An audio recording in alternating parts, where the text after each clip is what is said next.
अस्सलामुअलैकुम। मेरा नाम सुमेरा है। मेरे 4 बच्चे, 3 सही ने, एक मजदूर बच्चा है।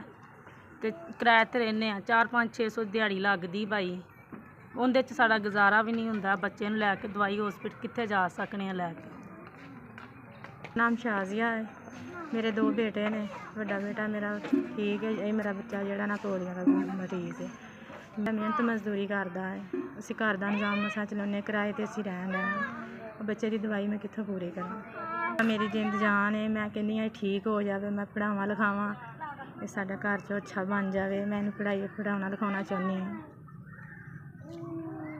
ते नहीं है कि मैं अपने घर का निज़ाम नहीं चला सकती। बच्चे का असीं इलाज कित्थों कराउणा। किराए ते मैं रहंदी, बहुत गुरबत है। मैं अपने बेटे का इलाज कित्थों करावांगी पूरा। नाल मैं लैके इहनूं गई हाँ, रिपोर्टां भी दिंदे ने, दवाई भी लिख दिंदे ने, पर मैं दवाई लै नहीं सकदी। असीं इन्ने जोगे नहीं हैं जी असीं दवाई पूरी कर सकीए। बड़ा औखा चलदा है। दवा दारू मैं अपने बेटे की कित्थों पूरी करां। असीं बहुत गरीब हैं, बहुत माड़े। इक्को गली च रहिंदे, इक्को महल्ले च किराए ते। उंदा बच्चा भी इस तरह, मेरा भी। साडे कोल नहीं पहुँचया जांदा हॉस्पिटल, धक्के नहीं खादे जां पैसे नहीं हुंदे कोल। भाई सानूं 7000 मिल गया। अल्लाह पाक बरकत रहमत करे। अल्लाह पाक तुहानूं तंदुरुस्ती दा, तुहाडे बच्चिआं नूं भला होवे तुहाडा। अल्लाह तुहाडी सेहत ज़्यादा करे। तुसीं साडी मदद कीती गरीबां दी भैन।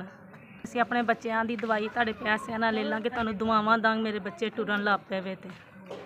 भैन भरा ने सानूं पैसे ले ला, अल्लाह उंदी बरकत पाए, खैर करे सोना मालक।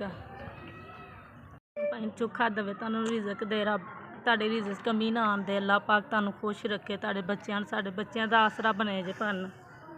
अल्लाह रहमत तुहाडे करे। मैं अपने बच्चे का इलाज करावांगी, तुहानूं दुआवां 100 देवांगी। नमाज पढ़ के भी सोहना साडी मदद कीती इन्हां ने। भैन भरा ने 7000 भेजे। अल्लाह पाक उन्नूं बहुता देवे, रहमत करे उंदे ते। रब सोहना उंदे खजाने सदा भरी रखे। उंदे दिल दियां आसां मुरादां पूरियां करे। जिस वजह तुस पैसे भेजदा, अल्लाह कामयाब उन्नूं करे। इस वजह अल्लाह उन्नूं बीमारियां टैंशनां तो बचाए। दी जिंदगी च सुख ही सुख लिख दे। ਜਿਹੜੇ भाई ने सानूं पैसे भेजे ने, अल्लाह पाक उनकी तंदुरुस्ती देवे। अल्लाह उन्दियां मुश्किलां आसान करे। अल्लाह बाहर कारोबार च इजाफा फरमाए। उनके बच्चों की तंदुरुस्ती फरमाए, उनकी फरमाए। नमाज पढ़ के मैं दुआ करांगी उनके हक अंदर कि मेरे बच्चे की दवाई वास्ते उन्होंने पैसे भेजे ने, मैं अपने बच्चे की दवाई लै सकूँ।